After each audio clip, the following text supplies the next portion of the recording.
આપણે પહેલા પાઠમાં લિંગી પ્રજનન અને અલિંગી પ્રજનન જે સજીવોમાં જે બે પ્રકારનું પ્રજનન જોવા મળે છે એના વિશે આપણે સામાન્ય અભ્યાસ કર્યો કે ભાઈ સજીવો બે પ્રકારે પ્રજનન કરતા હોય. કેટલાક સજીવોમાં અલિંગી પ્રજનન જોવા મળતા હોય તો કેટલાકમાં લિંગી પ્રજનન જોવા મળતું હોય, કેટલાકમાં બંને પ્રકારના પ્રજનન પણ જોવા મળતા હોય છે. બરાબર, આપણે એમાં લિંગી પ્રજનનની સામાન્ય માહિતીનો અભ્યાસ કર્યો કે ભાઈ આપણે લિંગી પ્રજનન જે છે એ સમજવું હોય તો આપણે એને ત્રણ ભાગમાં વિભાજિત કરીએ. એક પૂર્વફલન ઘટનાઓ, એક ફલનની જે મુખ્ય ઘટના છે એ, અને એક પશ્ચફલનની ઘટનાઓ જે બનતી હોય. તો આ રીતે આપણે ત્રણ ભાગમાં એમાં બધા જ સજીવો વિશે જે છે એ સામાન્ય માહિતી લીધી. હવે આપણે થોડુંક ડીપમાં વિસ્તૃત રીતે ફક્ત શેનો અભ્યાસ કરશું? સપુષ્પી વનસ્પતિનો. એટલે કે જે પુષ્પધારી વનસ્પતિ છે એમાંય ખાસ કરીને આવૃત બીજધારી અને અનાવૃત બીજધારી બે પ્રકારની હોય. આપણે અહીંયા જે છે એ સપુષ્પીમાં આવૃત બીજધારી વનસ્પતિમાં લિંગી પ્રજનનનો ડિટેલમાં અભ્યાસ કરવાનો છે આ પાઠમાં. બરાબર, એટલે કે જે પુષ્પ ધરાવતી વનસ્પતિ હોય, સપુષ્પી વનસ્પતિ હોય, અથવા તો આપણે જેને કહીએ બીજધારી વનસ્પતિઓમાં કેવી રીતે લિંગી પ્રજનન થાય છે, એમાં પૂર્વફલનની ઘટનાઓ કેવી રીતે જોવા મળે છે, ફલન કેવી રીતે થાય છે, અને પશ્ચફલનની ઘટનાઓ કેવી રીતે જોવા મળે છે. આપણે આગળના પાઠમાં જે જોયું એ ફક્ત સામાન્ય માહિતી હતી. હવે આપણે એના વિસ્તૃત રીતે ફક્ત સપુષ્પી વનસ્પતિઓમાં જોવાના છીએ. બરાબર, તો સૌથી પહેલા તો આપણને પ્રશ્ન થાય કે પુષ્પ, બરાબર, ફૂલ જેને આપણે કહીએ છીએ, તો ફૂલ જે છે એ કેવા સુંદર આપણને આજુબાજુમાં જે છે એ જોવા મળે છે, રંગબેરંગી પણ જોવા મળે છે, સુગંધીદાર પણ જોવા મળે છે. તો આપણને તરત પ્રશ્ન થાય કે આ ફૂલ બનાવ્યા શું કામ? જે છે એ કોઈ પણ વનસ્પતિ ફૂલનું નિર્માણ કેમ કરે છે, અથવા તો પ્રકૃતિમાં આવા સરસ મજાના ફૂલ શું કામ બનાવવામાં આવ્યા હશે? ફૂલ તો આપણે વ્યવહારિક ઘણો બધો ઉપયોગ કરતા હોઈએ છીએ. આપણે ફૂલને જે છે એ ધાર્મિક મહત્વ પણ આપ્યું છે. તમને બધાને ખબર હશે અમુક ફૂલ જે છે એ આપણે ભગવાનને ચડાવતા હોય. દાખલા તરીકે હનુમાનજીને ચડાવવું હોય તો આપણે કયું ફૂલ લઈને જઈએ? હા, આંકડાનું ફૂલ. બરાબર, એવી રીતે જે છે એ બધા જ ભગવાનને અલગ અલગ પુષ્પો લઈને જતા હોય. ચોક્કસ જે છે એ પુષ્પ ભગવાનને ધરતા હોય. મંદિરે જઈએ તો આપણે ભગવાનને ફૂલ જે છે એ ધરાવતા હોય. બરાબર, તો પુષ્પ એક આપણું ધાર્મિક મહત્વનું પણ જે છે એ પાસું છે. આપણું વ્યવહારિક જે સાંસ્કૃતિક આદાન પ્રદાનમાં પણ જે છે એ આપણે પુષ્પ જે છે એ લઈ જઈએ છીએ. આપણા પ્રેમનું, આપણી લાગણીનું, આપણા જે છે એ જુદા જુદા જે ભાવો છે, મનોભાવો છે, એ વ્યક્ત કરવાનું પણ એક પુષ્પ સાધન છે. દાખલા તરીકે પ્રેમ વ્યક્ત કરવો હોય તો ગુલાબનું ફૂલ જે છે એ આપતા હોય. એવી જ રીતે કોઈને આપણે જે છે એ બીમાર થયા હોય તો એને હોસ્પિટલમાં આપણે સાજા થઈ જવાની ભાવના જે છે એ સાથે આપણે મળવા જઈએ તો આપણે એને પુષ્પ જે છે એ લઈને જઈએ. તો આ શું છે?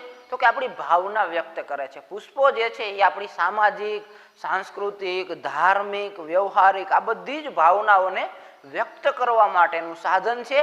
અને પુષ્પોનો આમ જોવા જઈએ તો સૌંદર્યની દ્રષ્ટિએ પણ એટલો જ જે છે એ ઉપયોગ કરવામાં આવે છે કે આપણે જે છે એ માથામાં જે છે એ પુષ્પ રાખતા હોય, આપણે જે છે એ કોઈ જે છે એ પોતાના કોટમાં જે છે એ પુષ્પ રાખતા હોય, આપણને ખબર છે આપણા એક ભૂતપૂર્વ વડાપ્રધાનની. બરાબર, તો પુષ્પનો આ રીતે સૌંદર્યની દ્રષ્ટિએ પણ જે છે એ ઉપયોગ કરતા હોઈએ છીએ, ધાર્મિક ઉપયોગ પણ કરતા હોય છે. ઘણા બધા આપણે પુષ્પના ઉપયોગ કરીએ છીએ. કંઈ ન હોય તો પણ એક સરસ મજાનો આવો ચોમાસાનો સમય હોય અને પ્રકૃતિમાં પુષ્પો ખીલેલા હોય તો આપણને ખાલી જોવાનો પણ એક આનંદ આવે છે, મજા આવે છે. બરાબર, એટલે પુષ્પો આપણને એમ લાગે કે આપણા માટે ખીલવેલા છે, પરંતુ ખરેખર પુષ્પો શું છે?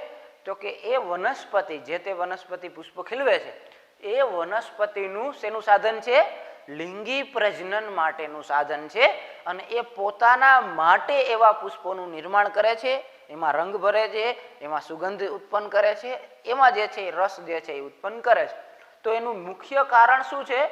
તો કે એના માટે લિંગી પ્રજનનનું જે છે એ મુખ્ય સાધન છે.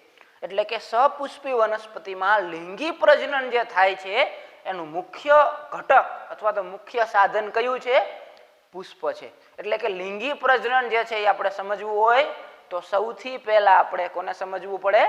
પુષ્પને સમજવું પડે. બરાબર, આમ તો આપણે 11મા ધોરણમાં પુષ્પના જુદા જુદા ભાગોનો જે છે એ આપણે અભ્યાસ કરી ગયા છીએ, એટલે તમને બધાને યાદ પણ હશે અને ખબર પણ છે. એકવાર થોડુંક આપણે જે છે એ રિવિઝન કરી લઈએ કે જેથી આપણને પુષ્પના જુદા જુદા ભાગોને સમજતા પહેલા સમજી લઈએ તો આપણને લિંગી પ્રજનનને સમજવામાં સરળતા રહેશે. બરાબર, તો તમે કહેશો કે પુષ્પમાં કેટલા ચક્રો જોવા મળે છે? બરાબર છે. કેટલા ચક્રો હોય? 4 ચક્રો હોય છે. બરાબર. સૌથી બહારનું ચક્ર જેને આપણે કહીએ છીએ વજ્ર ચક્ર, પછી બરાબર દલ ચક્ર, પછી આવશે પુંકેસર ચક્ર અને પછી આવશે સ્ત્રીકેસર ચક્ર. બરાબર છે. તો પુષ્પના કેટલા ચક્રો છે? કુલ 4 ચક્રો છે. બહારથી અંદર તરફ જતા જઈએ તો સૌથી પહેલા આવશે વજ્ર ચક્ર, પછી આવશે દલ ચક્ર, પછી આવશે પુંકેસર ચક્ર અને પછી સ્ત્રીકેસર ચક્ર. આ મુખ્ય 4 ચક્રો જોવા મળે છે. એમાંથી વજ્ર ચક્ર અને દલ ચક્ર આ બંને લિંગી પ્રજનનમાં ભાગ લેતા નથી. એટલા માટે આપણે એને શું કહીએ છીએ? સહાયક ચક્રો કહીએ છીએ. એ મદદ કરે છે પણ પોતે પ્રજનનની પ્રક્રિયામાં ભાગ લેતા નથી, એટલે આપણે એને સહાયક ચક્રો કહીએ છીએ. જ્યારે પુંકેસર ચક્ર અને સ્ત્રીકેસર ચક્ર બંને કેવા ચક્રો છે? લિંગી ચક્રો છે અથવા તો મુખ્ય ચક્રો છે. બરાબર. કેમ કે એ પોતે લિંગી પ્રજનનની પ્રક્રિયામાં ભાગ લે છે. પુંકેસર ચક્ર એ શું છે? તો કે નર ચક્ર છે. બરાબર. અથવા તો નર જે જન્યુ જે છે એનું નિર્માણ કરતું ચક્ર છે. જ્યારે સ્ત્રીકેસર ચક્ર એ માદા જન્યુનું નિર્માણ કરતું ચક્ર છે. બરાબર. એટલે કે નર જન્યુ ક્યાં બને છે? પુંકેસર ચક્રમાં બને છે અને માદા જન્યુ ક્યાં બનશે? સ્ત્રીકેસર ચક્રમાં બનશે. બરાબર. તો આ બે મુખ્ય લિંગી ચક્રો જે છે એ આપણને જોવા મળે છે. આપણને આકૃતિમાં પણ જે છે એ જોવા મળશે. આપણે બહારની સાઈડ લઈએ તો આ છે વજ્ર ચક્ર. સામાન્ય રીતે લીલા રંગના જે છે એ જોવા મળે છે. આપણે ડિટેલ જોયા જે છે એમાં અભ્યાસ આપણે જે છે એ કરી ગયા છીએ 11મા ધોરણમાં કે વજ્ર ચક્રના પ્રકારો કેવી રીતના હોય, એ કેવા પ્રકારે હોય છે. બરાબર. એટલે અત્યારે એને વિસ્તૃત લેતા નથી. દલ ચક્રો જુદા જુદા રંગબેરંગી હોય, જુદી જુદી સંખ્યામાં હોય, જુદી જુદી ગોઠવણી ધરાવતા હોય. બરાબર. આ દલ ચક્રો છે. આ જુદા જુદા પુંકેસર ચક્રો છે. અલગ અલગ ઘણા બધા સંખ્યામાં હોઈ શકે. એક પણ હોઈ શકે, એક કરતા વધારે પણ હોઈ શકે. કોઈ એવા પુષ્પ હોય કે જેમાં ફક્ત સ્ત્રીકેસર ચક્ર હોય તો આપણે એને માદા પુષ્પ કહીએ. બરાબર. આપણે 11મા ધોરણમાં ભણીએ. કોઈ એવા પુષ્પ હોય કે જેમાં ફક્ત પુંકેસર ચક્ર હોય, સ્ત્રીકેસર ચક્ર હોય જ નહીં, તો આપણે એને શું કહીએ? નર પુષ્પ કહીએ. બરાબર. તો આવા પણ હોય જેમાં પુંકેસર પણ હોય અને સ્ત્રીકેસર પણ હોય, તો એને આપણે ઉભયલિંગી પુષ્પ કહીએ. આપણે આગળના પાઠમાં જોયું હતું એક સદની વનસ્પતિ અને દ્વિસદની વનસ્પતિ. બરાબર. આ એક સદની વનસ્પતિનું પુષ્પ છે કેમ કે એમાં બંને ચક્રો જે છે એક જ જગ્યાએ છે.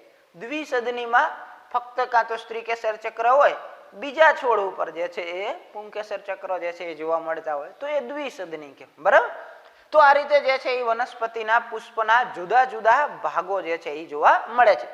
આખું પુષ્પ જેના ઉપર ગોઠવાયેલું હોય એને પુષ્પાસન કહેવાય. બરાબર. એના ઉપર આ ચારેય ચક્રો જે છે એ ગોઠવણી જોવા મળતી હોય છે. બરાબર. હવે આપણે જે છે એ આ 4 ચક્રોની આપણે સામાન્ય માહિતી લીધા પછી આપણે જે મુખ્ય બંને ચક્રો છે લિંગી ચક્રો એટલે કે પુંકેસર ચક્ર અને સ્ત્રીકેસર ચક્ર, આના વિશે આપણે વિસ્તૃત જે છે એ અભ્યાસ કરવાના છીએ. સૌથી પહેલા તો આપણે જોઈએ કે ભાઈ પુંકેસર તંતુ અથવા તો પુંકેસર ચક્ર એમાં કયા કયા ભાગો જોવા મળે છે અને એ પુંકેસર ચક્રમાં નર જન્યુનું કેવી રીતે નિર્માણ થાય છે.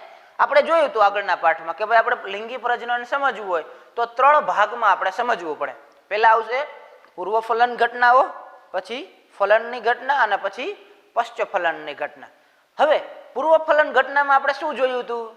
તો કે તરત તમે કહેશો કે પૂર્વ ફલન ઘટનાઓમાં 2 મહત્વની પ્રક્રિયાઓ થાય છે. કઈ 2 ક્રિયાઓ થાય છે? એક છે જન્યુનું જનન અને જન્યુઓનું વહન. જન્યુઓનું જનન એટલે કે જન્યુઓ નિર્માણ થવાની ક્રિયા.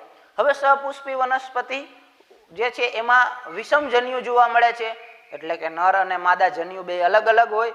તો નર અને માદા જન્યુ બે કેવી રીતે બને? તો જે નર જન્યુ બને એને કહેવામાં આવે છે નર જન્યુ જનનની પ્રક્રિયા અને માદા જન્યુ બને તો એને કહેવાય માદા જન્યુ જનનની પ્રક્રિયા.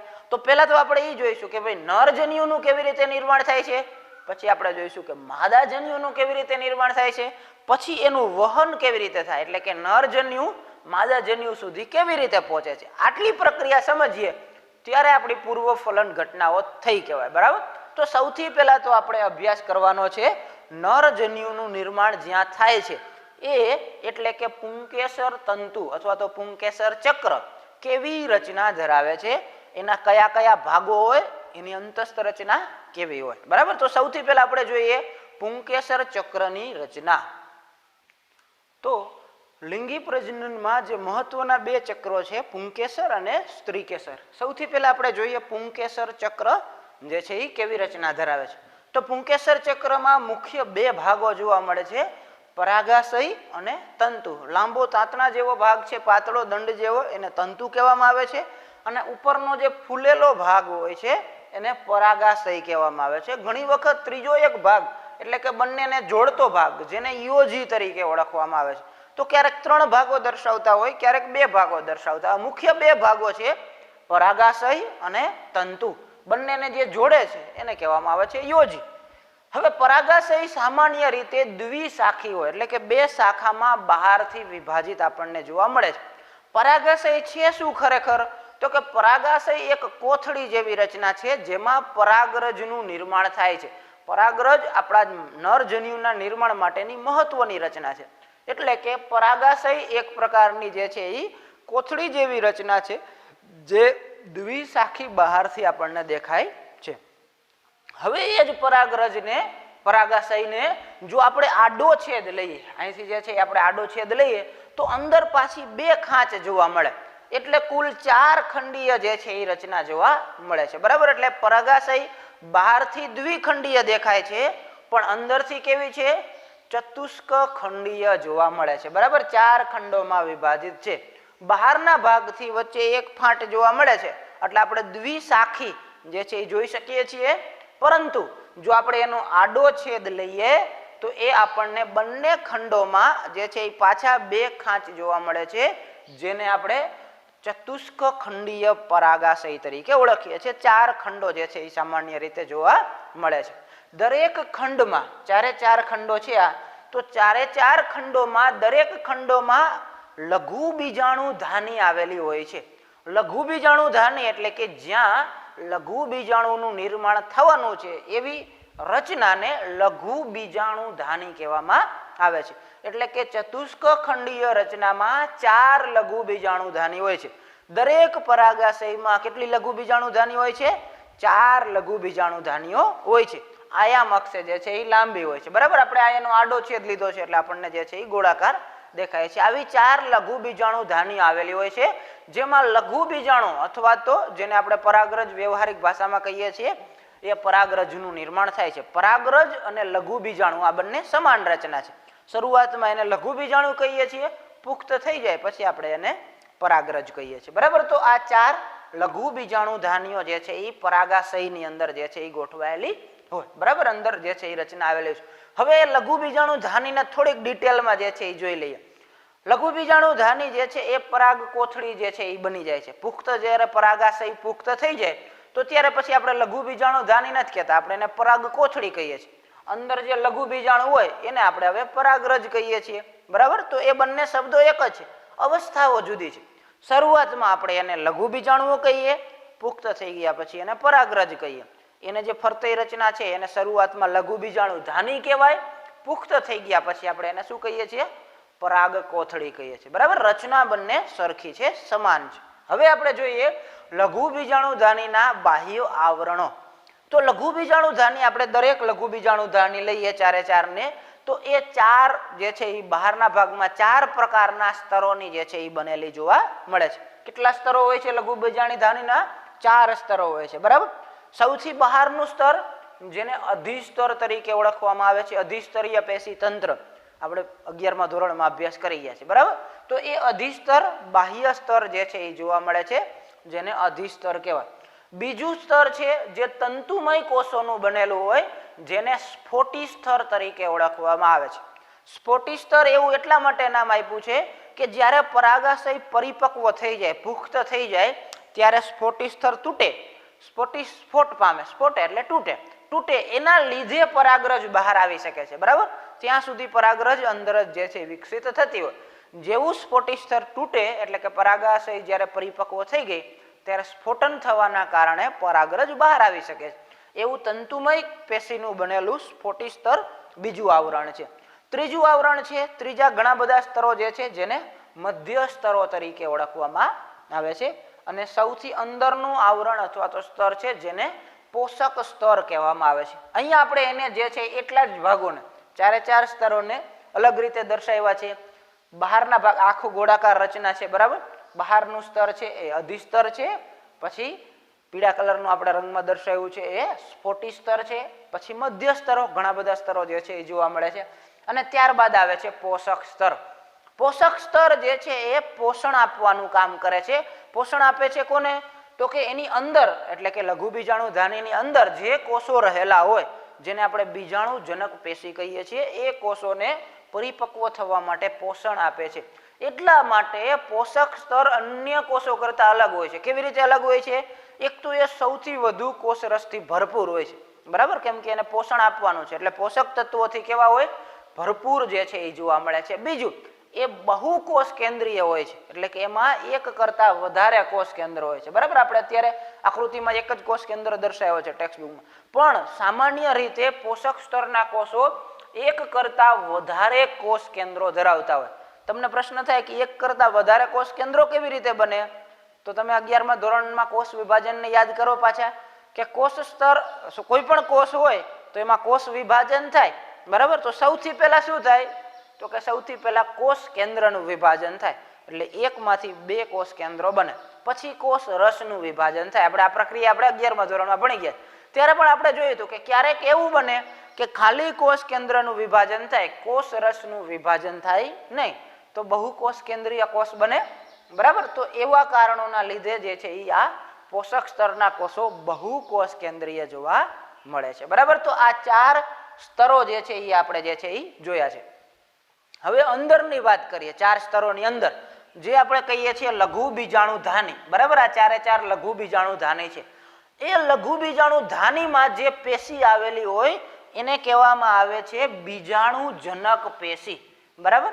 આની અંદરની જે લઘુ બીજાણુ ધાનીમાં જે કોષો આવેલા છે એ કોષો જે સમૂહની રચના કરે છે પેશીની એને કહેવામાં આવે છે બીજાણુ જનક પેશી. એવું કેમ નામ આપ્યું? તો કે જનક એટલે જેમાંથી નિર્માણ થવાનું છે. શેનું નિર્માણ થવાનું છે? તો કે બીજાણુનું નિર્માણ થવાનું છે બરાબર. અહીંયા આપણે પુંકેસર ચક્રની વાત કરીએ છીએ એટલે કયા બીજાણુ બનશે? તો કે લઘુ બીજાણુ બનશે બરાબર. તો જે જગ્યાએ લઘુ બીજાણુ બનવાના છે એ પેશીને બીજાણુ જનક પેશી તરીકે ઓળખવામાં આવે છે. એટલે કે અંદરની પેશીને બીજાણુ જનક પેશી કહેવામાં આવે છે બરાબર. કે જે ભવિષ્યમાં હવેથી બીજાણુઓ જેને આપણે કહીશું લઘુ બીજાણુઓ, માદા જે છે એ ખંડ હશે તો એમાં આપણે મહાબીજાણુ કહીશું. અહીંયા આપણે શું નામ આપશું? લઘુ બીજાણુ. એટલે કે જે લઘુ બીજાણુનું નિર્માણ કરે છે એવી પેશી ક્યાં આવેલી છે? તો કે લઘુ બીજાણુ ધાનીમાં આવેલી છે. એને કહેવામાં આવે છે બીજાણુ જનક પેશી. બીજાણુ જનક પેશીમાં ઘણા બધા કોષો આવેલા હોય અને દરેક કોષમાંથી લઘુ બીજાણુ કોષ બની શકવાની ક્ષમતા ધરાવે છે. એટલા માટે લઘુ બીજાણુ પેશીના જનક પેશીના બીજાણુ જનક પેશીના દરેક કોષને, આ એક કોષ લઈએ તો એ કોષને પણ આપણે લઘુ બીજાણુ માતૃકોષ તરીકે ઓળખાવી શકીએ બરાબર. અથવા તો એને આપણે પરાગ માતૃકોષ પણ કહી શકીએ, જેને અંગ્રેજીમાં કહેવામાં આવે છે પીએમસી, પોલાન મધર સેલ્સ બરાબર. પોલાન એટલે પરાગ. તો એ પીએમસી ક્યાં જોવા મળે છે? તો કે બીજાણુ જનક પેશીના બધાય કોષો પીએમસી જ છે બરાબર. પરાગ માતૃકોષ છે, લઘુ બીજાણુ માતૃકોષ છે. કારણ શું છે? તો કે કારણ કે પરાગ માતૃકોષો જે છે એ દરેક લઘુ બીજાણુનો કોષ પરાગરજનું નિર્માણ કરી શકે છે, લઘુ બીજાણુનું નિર્માણ કરી શકે છે. એટલે આપણે દરેક કોષને લઘુ બીજાણુ માતૃકોષ અથવા તો પરાગ માતૃકોષ પીએમસી તરીકે ઓળખીએ છીએ. હવે લઘુ બીજાણુ માતૃકોષ તો આપણને ધ્યાનમાં આવી ગયું કે ભાઈ બીજાણુ જનક પેશી એટલે કે લઘુ બીજાણુ ધાનીની અંદરના બધા જ કોષોને શું નામ આપણે આપીએ છીએ? લઘુ બીજાણુ માતૃકોષ અથવા તો પરાગ માતૃકોષ પીએમસી. આખી જે પેશીને જો કેવું હોય તો આપણે બીજાણુ જનક પેશી કહીએ. હવે દરેક લઘુ બીજાણુ માતૃકોષ લઘુ બીજાણુનું નિર્માણ કરી શકે છે અથવા તો પરાગરજનું નિર્માણ કરી શકે છે. પણ કઈ રીતે પરાગરજનું નિર્માણ થાય? તો એ પ્રક્રિયાને કહેવામાં આવે છે લઘુ બીજાણુ જનનની પ્રક્રિયા. તો એ પ્રક્રિયા જે છે એ આપણે આગળ જે છે વિસ્તારથી જોઈશું. લઘુ બીજાણુ બનવાની પ્રક્રિયાને આપણે શું કહીએ છીએ? લઘુ બીજાણુ જનન. લઘુ બીજાણુ માટે આપણે બીજો શબ્દ વાપરીએ છીએ પરાગરજ. બરાબર, ખાસ યાદ રાખજો, પરાગરજ અને લઘુ બીજાણુ બંને એક છે. બરાબર, એટલે કે પરાગરજ બનવાની ઘટના જે પ્રક્રિયા થાય છે એને શું કહેવામાં આવે છે? લઘુ બીજાણુ જનન. ક્યાં થાય છે લઘુ બીજાણુ જનન? તો તરત તમે કહેશો કે લઘુ બીજાણુ ધાનીમાં લઘુ બીજાણુ જનન થાય છે. લઘુ બીજાણુ ધાનીના જે પેશી છે એને શું કહેવામાં આવે છે? બીજાણુ જનક પેશી. બીજાણુ જનક પેશીમાં ઘણા બધા કોષો હોય. દરેક કોષ લઘુ બીજાણુનું સર્જન કરવા ક્ષમતા ધરાવે છે. એમાંથી લઘુ બીજાણુ બનવાના છે. એટલે દરેક કોષને આપણે શું કહીએ છીએ? લઘુ બીજાણુ માતૃકોષ અથવા તો પરાગ માતૃકોષ.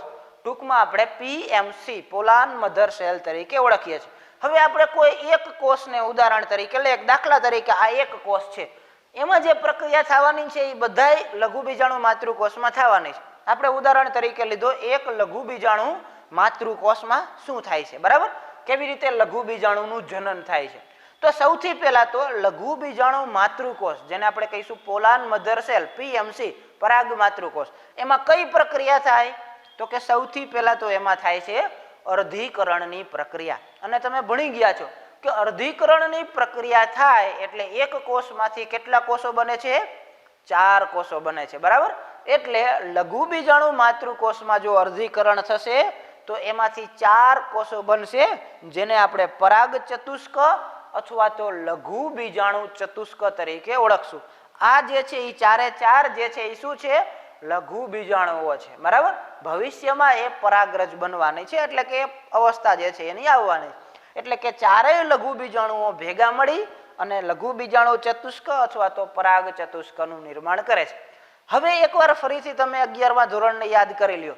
અહીંયા આપણે જોયું કે લઘુ બીજાણુ માતૃકોષ એ દૈહિક કોષ છે. એટલે એ ઉચ્ચ કક્ષાની વનસ્પતિમાં કેવા હશે?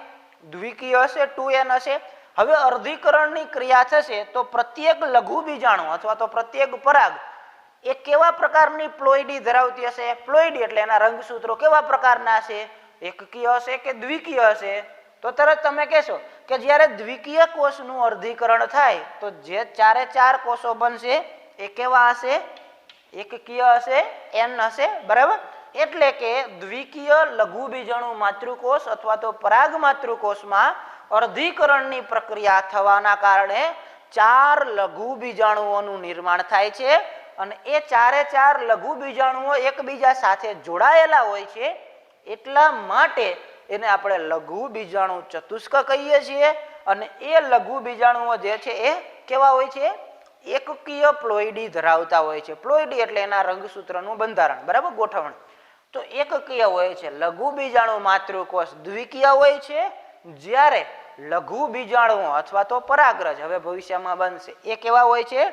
એકકીય જોવા મળે છે. અને કેવી રીતે ગોઠવાયેલા હોય છે? તો કે 4ના ખંડોમાં. આવી રીતે બધા જ લઘુ બીજાણુ માતૃકોષોમાંથી લઘુ બીજાણુ ચતુષ્કો અથવા તો પરાગ ચતુષ્કોનું નિર્માણ થયેલું હોય. પછી જ્યારે પરાગાશય પરિપક્વ થાય ત્યારે સ્ફોટી સ્તરનું સ્ફોટન થાય અને આ ચારે ચારનું જે ખંડ છે એ છૂટા પડે.